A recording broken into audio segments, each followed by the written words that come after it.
Bonsoir. J'espère que vous allez bien. J'ai fini le boulot, je rentre maintenant à la maison. Mais je ne peux pas rentrer à la maison sans vous expliquer une histoire qui me tient vraiment à cœur. Et ça, je peux vous le dire. Quelle est cette histoire? Le dimanche passé, je l'ai écouté de la part d'un de mes frères Chris, que j'aime bien.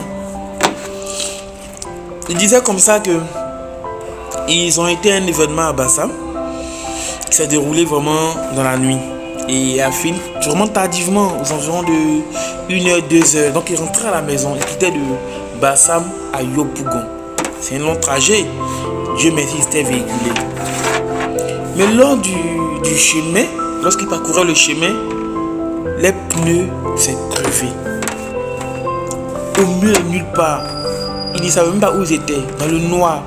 Donc, même s'ils demandaient de l'aide à quelqu'un, on pourrait les prendre pour des braqueurs ou des malfaiteurs. Donc, qui oserait s'approcher?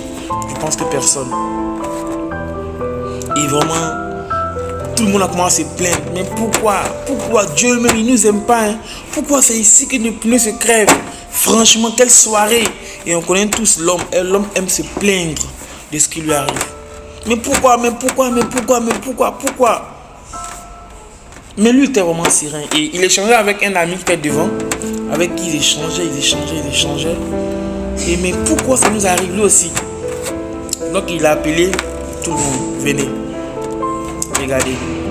Le pneu est crevé au milieu de nulle part. Mais est-ce que Dieu est tellement contre nous qu'il veut nous tuer, qu'il permet que nous soyons là, cloîtrés, sans solution? Il y a forcément un chemin. Il y a forcément une solution. Venez.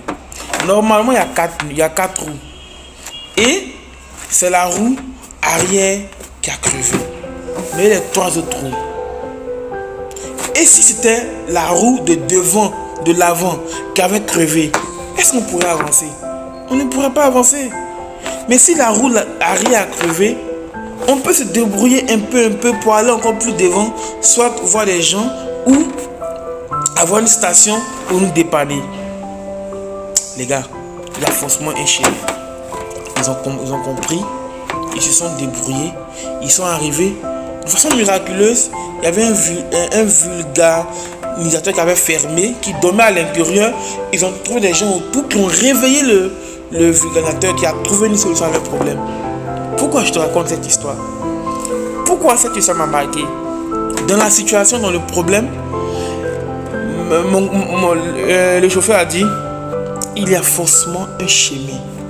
Il y a forcément une solution que Dieu a prévue. Mais si on se plaint, est-ce qu'on peut voir l'option de la solution que Dieu a permise? Non. Pourquoi je te raconte cette histoire? Lorsque tu as un problème, tu as une difficulté, c'est la fin du monde. C'est la fin du monde? Non! Il y a forcément une solution que Dieu a prévue. Ouvre seulement les yeux de ton cœur. Non!